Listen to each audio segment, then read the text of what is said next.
Dear gentle friends, welcome to all rounder info. This is Gananath Shankar.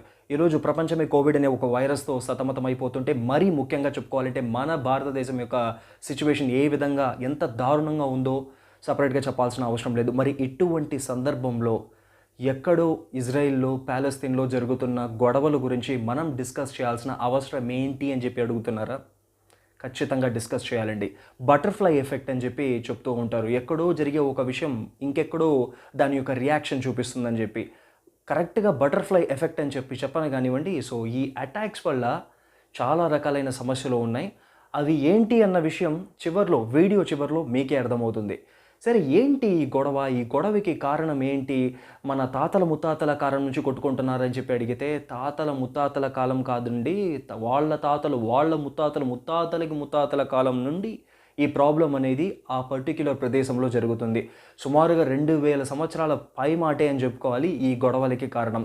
సరే, simplify చేసి చెప్పాలంటే ఏంటి 2000 సంవత్సరాలకి ముందు జరిగిన ప్రాబ్లం అని చెప్పి చెప్పాలంటే, జెరూసలం అనే ఒక ప్రదేశానికి సంబంధించిన ఆధిపత్య పోరుగా చెప్పుకోవచ్చు.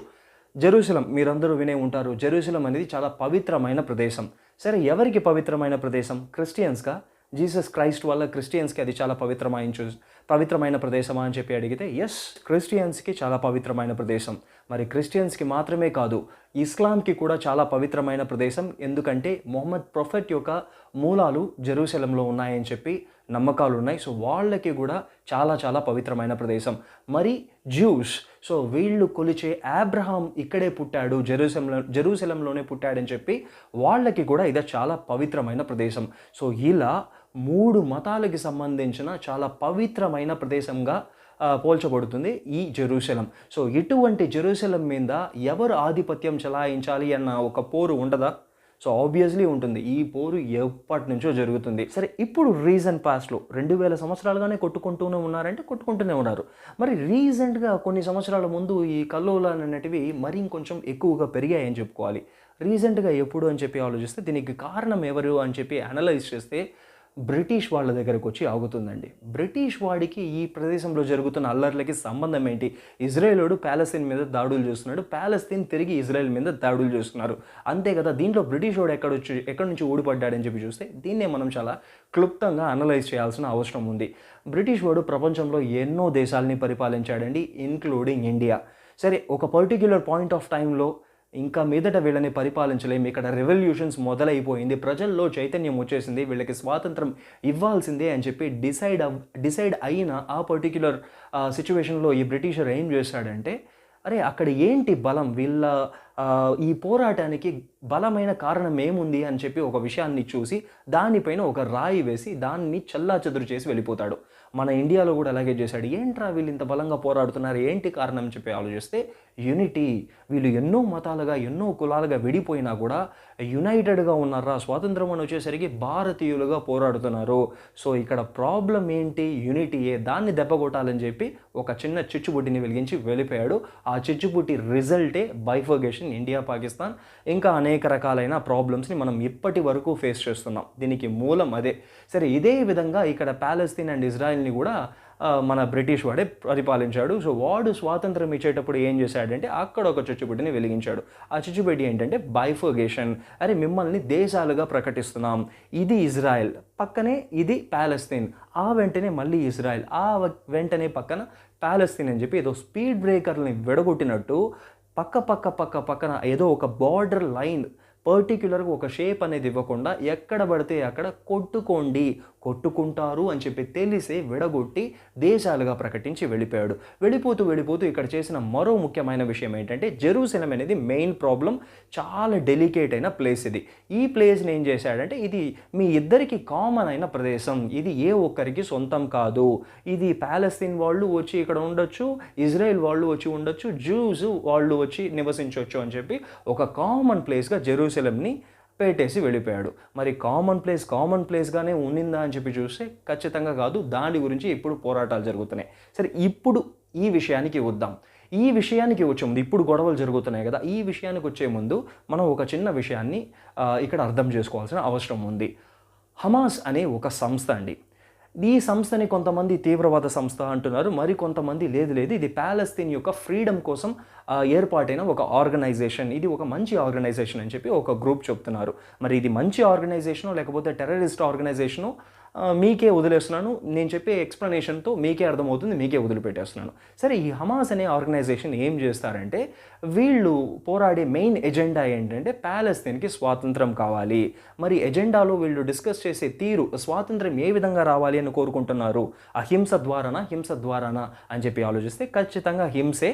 ఆ హింస కూడా ఎటువంటి హింస అని చెప్పి ఆలోచిస్తే ఇజ్రాయెల్ని మొత్తం అంతం చేసి అక్కడ ప్రజలనంతా చంపేసి తద్వారా వచ్చే స్వాతంత్రం వాళ్ళని లోబరుచుకొని ఆ ప్రదేశాన్ని ఆ హింస ద్వారా తీవ్రమైన హింస కాండని రెచ్చగొట్టి తద్వారా వచ్చే ఇజ్రాయెల్ని లోపరుచుకొని ఒక అఖండ ప్యాలెస్తీన్గా మేము పరిపాలించాలి అనే ఒక అజెండాగా పెట్టుకొని వీళ్ళు రన్ చేస్తున్నారు ఈ ఆర్గనైజేషన్ని. మరి ఇది ఏ రకమైన ఆర్గనైజేషను మీరే అర్థం చేసుకోండి. మరి ఈ ఆర్గనైజేషన్ గురించి ఎందుకు డిస్కస్ చేయాల్సిన అవసరం ఏమొచ్చింది అని చెప్పి చూస్తే, సో ఈ ఒక ఆర్గనైజేషన్ అనేది హింసతో ఎప్పుడైతే మొదలవుతుందో దానికి లోకల్ పీపుల్ యొక్క సపోర్ట్ ఉండదండి, కామన్ మ్యాన్ యొక్క సపోర్ట్ ఉండదు. కామన్ మ్యాన్ ఎప్పుడు కూడా ఏం ఆలోచిస్తాడంటే ప్రశాంతంగా హ్యాపీగా తన రోజు గడిచిపోవాలని చెప్పి ఆలోచిస్తాడు. మిడిల్ క్లాస్ బాధలు అంటాం కదా, అదేవిధంగా న్యూట్రల్గా ఉండేవాడు కామన్ మ్యాన్ కూడా ఇదే విధంగా ఆలోచిస్తాడు. సరే, ప్యాలెస్తీన్ యొక్క స్వాతంత్రం కోసం ఏర్పాటు చేయబడిందని చెప్పుకునే ఈ సంస్థకి ప్యాలెస్తీన్ యొక్క కామన్ పీపుల్ దగ్గర నుంచి సపోర్ట్ లేదు. ఎందుకంటే వీళ్ళు తీసుకున్న ఆయుధం హింస. సరే, వీళ్ళ సపోర్ట్ లేకపోతే, మన లోకల్ పీపులే సపోర్ట్ లేకపోతే ప్రపంచ దేశాలు మనకి ఏ విధంగా సపోర్ట్ చేస్తాయి? కాబట్టి మనం నిర్వీర్యం అయిపోతామని చెప్పి ఒక సరైన అవకాశం కోసం ఎదురు చూస్తూ ఉంది ఈ హమాస్ అనే ఒక ఆర్గనైజేషన్. వీళ్ళకి ఎదురు చూస్తున్న దానికి తిండి వేసేలాగా సరైన ఒక అవకాశం ఇచ్చింది ఇజ్రాయెల్ పోలీస్ కమాండ్ అని చెప్పి చెప్పొచ్చు. రంజాన్ రోజున, ఈ ఇయర్ May 8 రంజాన్ రోజున ప్రపంచంలోనే 3వ అతిపెద్ద మసీదుగా పిలువబడే నిజంగా ఉండే ఒక మసీద్ అల్ అక్సా అని చెప్పి పిలువబడే ఈ మసీద్ ఎక్కడుందని చెప్పి చూస్తే వీళ్ళు డివైడ్ చేసి వెళ్ళిపోయారు కదా బ్రిటిషర్స్, అలా డివైడ్ చేసి వెళ్ళిపోయిన దాంట్లో ఇది ప్యాలెస్తీన్, పక్కన ఇజ్రాయెల్ ల్యాండ్లో ఉంది. ముస్లిమ్స్ చేత కొలవబడేదే, ప్యాలెస్తీన్స్ చేత కొలవబడే ఈ అల్ అక్సా అని 3 అతిపెద్ద పవిత్రమైన మసీద్ అండి. ఇది ఏ ల్యాండ్లో ఉంది? ఇజ్రాయెల్ ల్యాండ్లో ఉంది. ప్రతి సంవత్సరం ఆబ్వియస్లీ ఇది ఎంతో పవిత్రమైన ప్లేస్ కాబట్టి దీన్ని కొలవడానికి ప్యాలెస్తీన్ నుంచి, అక్కడక్కడ చల్లాచెదురుగా ఉండే ప్యాలెస్తీన్ నుంచి ఇజ్రాయెల్ ల్యాండ్లో ఉండే ఈ మసీదుకి ఎంతోమంది ప్రార్థనల కోసం వస్తూ ఉంటారు. అదేవిధంగా ఈ సంవత్సరం కూడా ప్రార్థనల కోసం దాదాపుగా 90,000 మంది ఇక్కడ గుమిగూడడం జరిగింది పవిత్ర ప్రార్థనల కోసం. ఇక్కడ ఏం ప్రాబ్లం వచ్చిందంటే ఈ ఇజ్రాయెల్ పోలీస్ కమాండ్ ఏం చేసిందంటే, ఏంట్రా ఒకేసారిగా ఇంతమంది గుమిగూడారు, సో వీళ్ళు ఏదో ప్లాన్ చేస్తున్నారు, ఇక్కడ ఏదో కొన్ని గ్రూప్స్ ఫామ్ అవుతున్నాయి, ఈ గ్రూప్స్ వచ్చేసి ఇజ్రాయెల్ పైన దాడులు చేయాలని చెప్పి కక్ష కట్టింది ఈ గ్రూపు. సో ఆ గ్రూప్ని పసిగట్టాలంటే ఫస్ట్ ఆఫ్ ఆల్ మనం వీళ్ళని చెదరగొట్టాలని చెప్పే ఒక ఉద్దేశంతో హఠాత్తుగా ప్రేయర్స్ చేసుకుంటున్న ఒక మసీద్ లోపలికి చొరబడి అందరిపైన అతి కఠినంగా దాడులను చేసి అందరినీ బయటికి తరిమేశారు అన్నమాట. ప్రేయర్ జరుగుతున్న టైంలో వాళ్ళని తరిమేశారు ఒక అనుమానంతో. ఈ దాడుల్లో చూసారంటే ఎంతోమంది చిన్నపిల్లలు, దాదాపుగా 100 కొద్ది చిన్నపిల్లలు దాడుల్లో ఇబ్బందులు పడడం జరిగింది. మరియు ఎంతోమంది సీరియస్ కండిషన్లో హాస్పిటలైజ్ అవ్వడం జరిగింది. సో ఈ ఒక సిచ్యువేషన్ని అందిపుచ్చుకున్న హమాస్ అనే ఒక సంస్థ ఏం చేసిందంటే యుద్ధాన్ని ప్రకటించగానే ఇమీడియట్గా ఈ ఇజ్రాయెల్ ల్యాండ్ పైన బాంబుల దాడిని, మిజైల్స్ రూపంలో బాంబుల దాడిని కురిపించడానికి సిద్ధపడింది. మరి ఊరుకునిందా? ఇజ్రాయెల్ సైలెంట్గా ఉందని చెప్పి చూస్తే వీడు టెక్నాలజికల్గా చాలా స్ట్రాంగ్ అన్న విషయం మనకందరికీ తెలిసిందే. ఇజ్రాయేలియన్ టెక్నాలజీ అనేది డిఫెన్స్ టెక్నాలజీలో చాలా పాపులర్. అటువంటి డిఫెన్స్ టెక్నాలజీలో పాపులర్గా ఉండే ఇజ్రాయెల్ తమ పైన ఒకటి జరుగుతుంది, దాడి జరుగుతుందంటే ఊరుకుంటుందా? ఊరుకోదు. సో వాడి దగ్గర ఉండే ఒక అతిపెద్ద టెక్నాలజీ, డిఫెన్స్ టెక్నాలజీ అయిన ఐరన్ డోమ్ డిఫెన్స్ టెక్నాలజీని యూజ్ చేసి ఈ బాంబు దాడుల్ని ఆకాశంలోనే వీళ్ళు ఏం చేశారంటే డిఫ్యూజ్ చేసేశారు. ఎప్పుడైతే వీరు మిజైల్స్ పంపించడం జరిగిందో దాన్ని ఆకాశంలోనే కనిపెట్టి ఈ డిఫెన్స్ సిస్టమ్ అనేది అక్కడే నిర్వీర్యం చేసింది, డిఫ్యూజ్ చేసింది అనమాట. సో అన్ని అటాక్స్ జరగలేదా అంటే ఈ 8th నుంచి ఇప్పటి వరకు చూసుకుంటే ఈ హమాస్ అనే ఒక సంస్థ 1000 పైగా మిజైల్స్ని దాడుల కోసం పంపించడం జరిగింది. ఆ 1000కి పైగా మిజైల్స్లో దాదాపుగా 200కు పైన కూడా 200 కంటే తక్కువ మాత్రమే దాడుల్ని జరపగలిగే ఇజ్రాయెల్ ల్యాండ్ పైన. మిగతావంతా కూడా సక్సెస్ఫుల్గా ఇజ్రాయెల్ డిఫ్యూజ్ చేయడం జరిగింది. సో దీంతో మొదలైంది ఇజ్రాయెల్ యొక్క ఈగో హర్ట్ అయింది. ఎరా ఇంత పెద్ద దేశం నేను ఇంతమందికి సప్లై చేస్తున్నాను వెపన్స్ని, డిఫెన్స్ సిస్టమ్ని, నాపైనే నువ్వు దాడి చేస్తావా అని చెప్పి హమాస్ని కక్ష తీసుకోవాలి, హమాస్ అనే సంస్థని అంతమొందించాలనే ఒకే ఒక ఉద్దేశంతో ఏ విషయాన్ని అమాయక ప్రజలు వాళ్ళు వీళ్ళు ఏ విషయం కూడా ఆలోచించకుండా ఇజ్రాయెల్ వెంటనే రాకెట్ దాడుల్ని, బాంబ్ దాడుల్ని పాలస్తీన్ ల్యాండ్ పైన చేయడం జరిగింది. పాలస్తీన్ ల్యాండ్ పైన అని చెప్పడం కంటే పాలస్తీన్లో పర్టిక్యులర్గా గాజా అనే ప్రదేశం పైన చేయడం జరిగింది. ఎందుకు వీళ్ళు ఈ గాజాని టార్గెట్ చేశారంటే గాజాలోనే ఒక పర్టిక్యులర్ ఏరియాస్లో ఈ హమాస్ అనే తీవ్రవాద సంస్థ వాళ్ళు గూడుని ఏర్పాటు చేసుకున్నారు. మరీ ముఖ్యంగా చెప్పుకోవాలంటే ఒక 13 స్టేర్ కేస్ ఉండే ఒక అపార్ట్మెంట్ని కూల్చివేయడం జరిగింది, ఒక బిల్డింగ్ని. మీరు న్యూస్లో కూడా వినుంటారు. ఈ అపార్ట్మెంట్స్లో మీడియా సంస్థలు కూడా ఉన్నాయి. సో ఖతార్కి సంబంధించిన అతిపెద్ద ఒక న్యూస్ సంస్థ, పేరు చెప్పదలుచుకోలేదు, మీకే తెలిసి ఉంటుంది.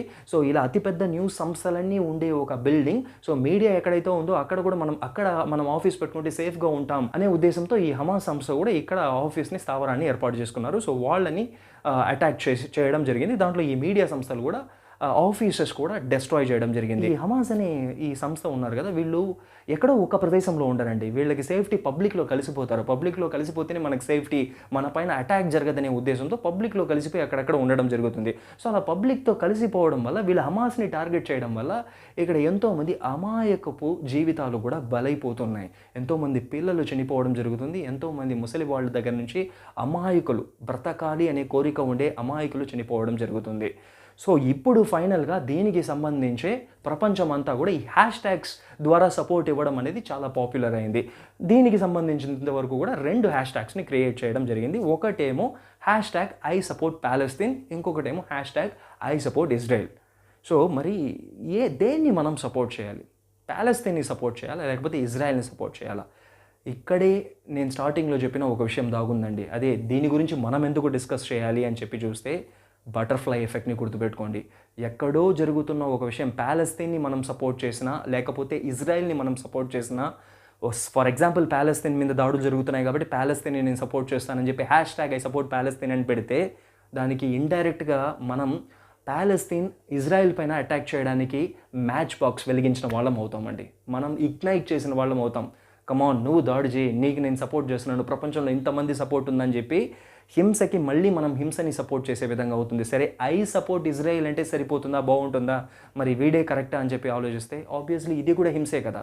మిజైల్స్ దాడులు వీడు కూడా చేస్తున్నాడు కదా. సో మరి ఏం చేయాలి? వీడిని సపోర్ట్ చేయాలంటే ఇక్కడ మనం సపోర్ట్ చేయాల్సింది ఒక దేశాన్ని కాదండి, ఒక పర్టిక్యులర్ వ్యవస్థను, దేశాన్ని సపోర్ట్ చేయడం కాదు, హ్యుమానిటీని సపోర్ట్ చేయాలి. బలయ్యేది ప్యాలెస్తీన్ అయినా, బలయ్యేది ఇజ్రాయలియన్ అయినా కూడా మనిషి ప్రాణాలు అనేటివి చాలా చాలా విలువైనవి. అందులో చాలా అమాయకమైన ప్రజలు ఎక్కడ ఏ మూలలు చెడిపోయినా కూడా సో వాళ్ళ ప్రాణాలు చాలా చాలా విలువైనవి. కాబట్టి ఇక్కడ మనకు కావాల్సింది హ్యాష్ ట్యాగ్ దేశాల పేర్లతో సపోర్ట్ కాదు, hash tag I support humanity. So ఈ హ్యాష్ ట్యాగే ఇప్పుడు మనం పాపులర్ చేయాల్సింది. సో ఇలా మనం హింసని ఇండైరెక్ట్గా ఎటువంటి సందర్భంలో కూడా ఎంకరేజ్ చేయకూడదు అనేది ఆల్రౌండర్ ఇన్ఫో ద్వారా నేను మీకు ఇస్తున్న ఒక చిన్న రిక్వెస్ట్గా తీసుకోండి. నాట్ ఎ మెసేజ్, జస్ట్ రిక్వెస్ట్గా తీసుకోండి. హింసని ఎప్పటికీ కూడా మనం ప్రమోట్ చేయడానికి వీలే లేదు. సో మంచి మార్గంలో సాధించినప్పుడే, పీస్ఫుల్గా సాధించినప్పుడే దాని యొక్క రిజల్ట్స్ కూడా పీస్ఫుల్గా ఉంటుంది అన్న విషయాన్ని మనం అర్థం చేసుకోవాలి. సో ఇది చాలా పెద్ద ప్రాబ్లం అండి. సో చాలా పెద్ద ప్రాబ్లమ్ని చాలా క్లుప్తంగా వివరించడానికి ట్రై చేశాను. సో దీనిపైన ఇంకొన్ని వీడియోస్ కూడా మనం చేద్దాం, ఇంకొంచెం క్లారిటీతో డిస్కస్ చేద్దాం. So till then, this is Gananath Shankar signing off from this particular video. Catch you up in another interesting and useful content. Till then, stay home, stay safe.